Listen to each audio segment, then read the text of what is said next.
아버지는 지게를 맨 채 돌아가셨습니다. 병원 침대 위에서도 끝내 등을 펴지 못하셨습니다.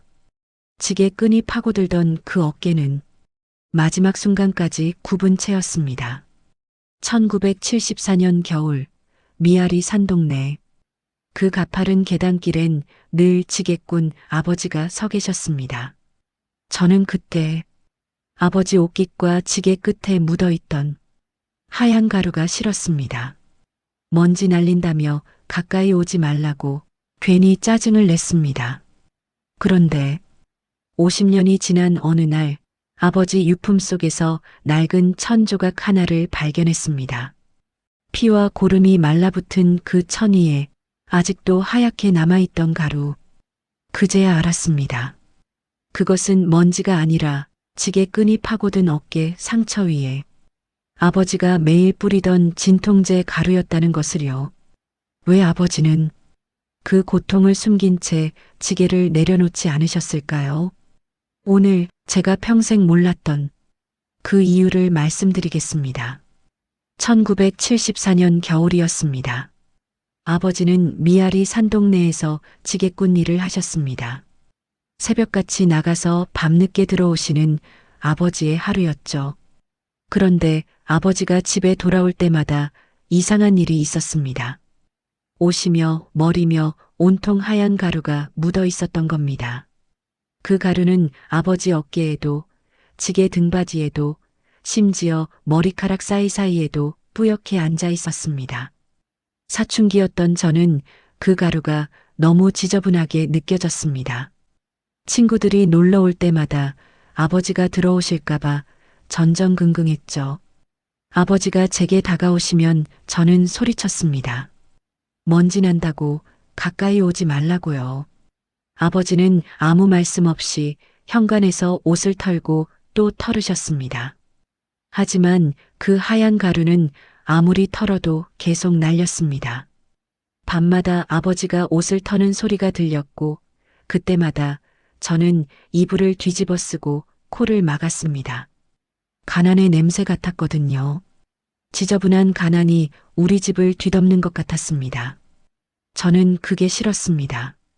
아버지가 지게꾼이라는 사실이 그 하얀 가루를 뒤집어 쓰고 오시는 모습이 부끄러웠습니다. 그런데 더 이상한 건 일요일이었습니다. 다른 지게꾼들은 일요일엔 쉬는데 아버지는 일요일에도 빈 지게를 메고 어디론가 나가셨습니다. 아버지가 일요일마다 찾아간 그곳은 대체 어디였을까요? 일요일 아침이면 아버지는 새벽같이 일어나셨습니다. 빈 지게를 메고 나가시는 모습을 몇 번이나 봤습니다.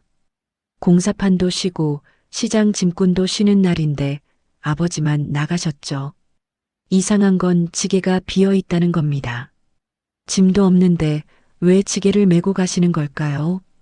더 이상한 건 저녁 무렵 돌아오실 때였습니다. 지게는 여전히 비어 있는데 아버지는 완전히 기진맥진한 상태였습니다. 평일보다 더 힘들어 보이셨어요. 온몸에 그 하얀 가루는 더 잔뜩 묻어 있었고요. 어머니가 어디 다녀오셨냐고 물으시면 아버지는 그냥 산책 다녀왔다고만 하셨습니다. 산책을 하는데 왜 지게를 메고 가시는지, 왜 그렇게 지쳐서 오시는지 이해할 수 없었습니다. 저는 어느 일요일 몰래 아버지를 따라 나섰습니다. 아버지는 미아리 고개를 넘어 어느 낡은 판잣집 골목으로 들어가셨습니다. 그리고 한 집 앞에서 멈춰 서셨습니다. 거기서 뭔가를 하시는 것 같았지만 멀리서는 잘 보이지 않았습니다. 한참을 그렇게 서 계시다가 다시 지게를 메고 돌아오셨습니다. 그날도 지게는 비어 있었습니다. 하지만 아버지 얼굴엔 평소보다 더 깊은 주름이 패여 있었습니다. 저는 왜 아버지가 일요일마다 그 집을 찾아가시는지 알 수 없었습니다. 하지만 물어볼 용기가 나지 않았습니다. 그런데 더 끔찍한 일은 학교 앞에서 벌어졌습니다. 그날은 친구들과 함께 하교하던 날이었습니다. 학교 정문 앞 가파른 언덕길을 내려오는데 누군가 짐을 지고 기어오르고 있었습니다. 가까이 가서 보니 아버지였습니다. 남의 이삿짐을 지게에 가득 지고 거의 기어오르듯 올라오고 계셨죠.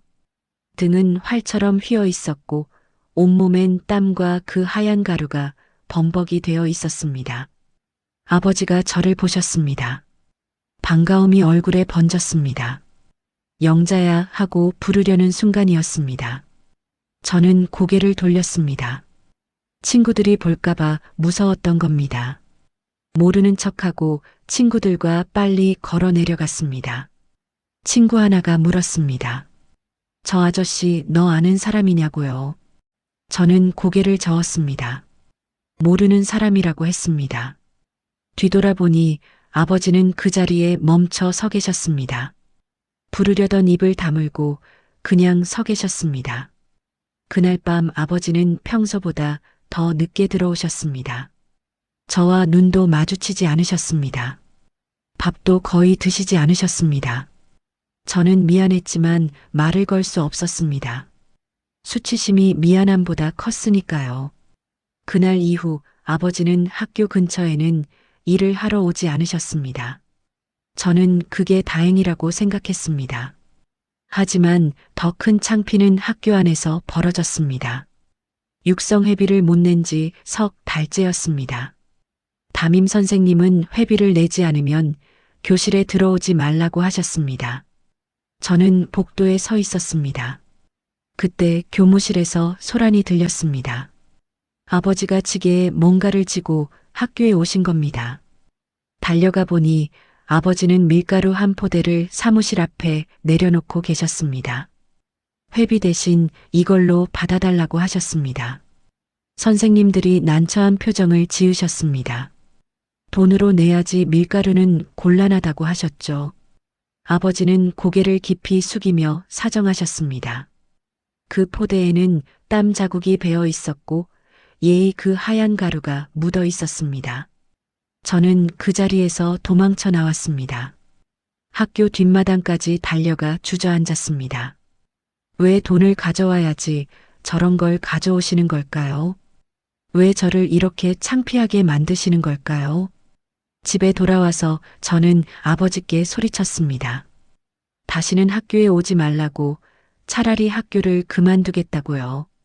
아버지는 아무 말씀 없이 방으로 들어가셨습니다. 그날 밤 부엌에서 이상한 소리가 들렸습니다. 살짝 문을 열어보니 어머니가 아버지 낡은 수첩을 들고 우시고 계셨습니다. 그 수첩 속엔 우리 식구가 아닌 낯선 여자의 이름이 적혀 있었습니다. 그 수첩은 아버지가 늘 품속에 지니고 다니시던 것이었습니다. 어머니가 빨래하다 발견하신 거였죠. 거기엔 낯선 여자의 이름이 적혀 있었습니다. 박순희. 우리 식구 중엔 그런 이름이 없었습니다.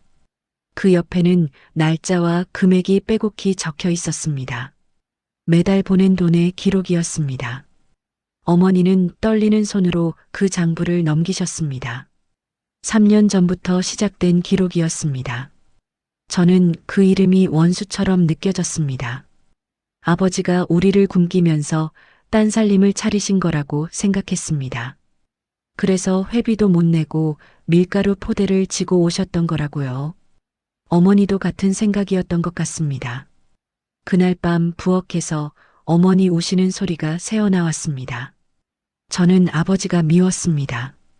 지게꾼이라 창피한 것도 모자라 이제는 바람까지 피우신 거라고 생각했습니다. 며칠 동안 저는 아버지와 말도 섞지 않았습니다. 아버지도 무슨 일인지 아시는 듯 더욱 말이 없어지셨습니다. 그러던 어느 날이었습니다. 아버지가 평소보다 무거운 짐을 지고 가시다가 지게 끈이 끊어지며 쓰러지셨습니다. 동네 사람들이 급히 아버지를 병원으로 모셨습니다. 병원에서 의사 선생님이 아버지 옷을 벗기는 순간 저는 비명을 질렀습니다. 아버지 어깨는 형체를 알아볼 수 없었습니다. 지게 끈이 파고든 자리가 깊게 패여 있었고 그 위로 진물과 피가 흘러내리고 있었습니다. 의사 선생님이 말씀하셨습니다. 이미 몇 년 전부터 생긴 상처인데 방치하신 거라고요. 뼈까지 드러날 정도로 심각하다고 하셨습니다. 아버지 어깨 위엔 그 하얀 가루가 덕지덕지 붙어 있었습니다. 의사 선생님이 그게 뭐냐고 물으셨습니다. 간호사가 대답했습니다. 진통제 가루 같다고요. 아버지는 매일 아침 진물 나는 어깨 위에 진통제 가루를 뿌리고 지게를 매셨던 겁니다. 고통을 참으려고요. 그 하얀 가루는 먼지가 아니었습니다. 밀가루도 아니었습니다. 아버지가 아픔을 삼키려 뿌리던 약이었습니다. 저는 그 자리에서 주저앉았습니다. 제가 지저분하다고 피하던 그 가루가 가난의 냄새라고, 코를 막던 그 가루가 사실은 아버지의 고통이었다는 걸 알았습니다. 의사 선생님은 당분간 절대 무거운 걸 들지 말라고 하셨습니다. 하지만 아버지는 일주일 만에 다시 지게를 매셨습니다. 저는 아버지를 붙잡고 울었습니다. 이제 그만하시라고요. 아버지는 제 머리를 쓰다듬으며 말씀하셨습니다. 괜찮다고, 조금만 더 하면 된다고요. 그 조금이 대체 뭘 의미하는지 저는 그때 알 수 없었습니다. 아버지가 돌아가신 건 그로부터 10년 후였습니다. 끝내 지게를 놓지 못하신 채 쓰러지셨습니다. 장례식 날 낯선 노부인이 찾아오셨습니다. 상복을 입고 통곡하시는 그분을 보며 저는 온몸이 굳었습니다. 그분이 바로 수첩에 적혀있던 박순희 씨였습니다. 하지만 제 예상은 완전히 빗나갔습니다. 그분은 아버지와 함께 지게 일을 하던 동료의 부인이었습니다. 그 동료 아저씨는 3년 전 짐을 지다 계단에서 굴러 떨어져 돌아가셨습니다. 남겨진 건 홀어머니와 어린 자식 셋이었습니다. 아버지는 그날부터 그 집 생계를 책임지셨던 겁니다. 일요일마다 빈 지게를 메고 가셨던 곳이 바로 그 집이었습니다. 그 집 연탄을 날라주시고 쌀을 사다 주시고 아이들 학비를 대주셨습니다. 그러려면 평일엔 2배로 일해야 했습니다. 두 가족을 먹여 살리려면 당신 몸이 부서져도 지게를 놓을 수 없었던 겁니다. 박순희 씨가 꺼내 보인 봉투 속엔 아버지가 보내신 돈이 그대로 모아져 있었습니다. 단 한 푼도 쓰지 못하고 모아두셨다가 아버지 영전에 바치려 가져오신 거였습니다. 저는 그제야 알았습니다. 아버지가 왜 회비 대신 밀가루를 가져오셨는지, 왜 일요일에도 쉬지 못하셨는지, 왜 그 고통을 혼자 삼키셨는지를요. 그리고 지금 2026년 저는 그 옛 언덕에 섰습니다. 이제는 고층 아파트가 들어선 그 언덕길입니다. 하지만 제 손엔 아버지의 낡은 지게가 들려 있습니다. 박물관에 기증하려다 차마 손에서 놓을 수가 없었습니다. 이 지게 끈을 만져봅니다. 아버지 살이 스며든 이 끈을요. 아버지, 이제 알아요. 아버지가 지게를 내려놓지 못한 건 그게 무거워서가 아니라 내려놓으면 누군가의 삶이 무너질까봐 두려우셨던 거라는 걸요. 당신의 등이 굽은 만큼 누군가는 똑바로 설 수 있었다는 걸요. 미안합니다, 아버지. 그 하얀 가루가 지저분하다고 피했던 딸을 용서해 주세요. 아버지의 고통을 가난의 냄새라고 외면했던 딸을 용서해 주세요. 학교 앞에서 모른 척했던 딸을 용서해 주세요. 이제야 압니다. 그 시절 아버지의 굽은 등은 부끄러운 가난이 아니라 세상에서 가장 단단한 기둥이었다는 것을요. 그 굽은 등 위에서 우리는 자랐고 그 고통 위에서 우리는 웃었습니다. 여러분, 혹시 아직도 부모님께 못한 말이 가슴에 맺혀 있지 않으신가요?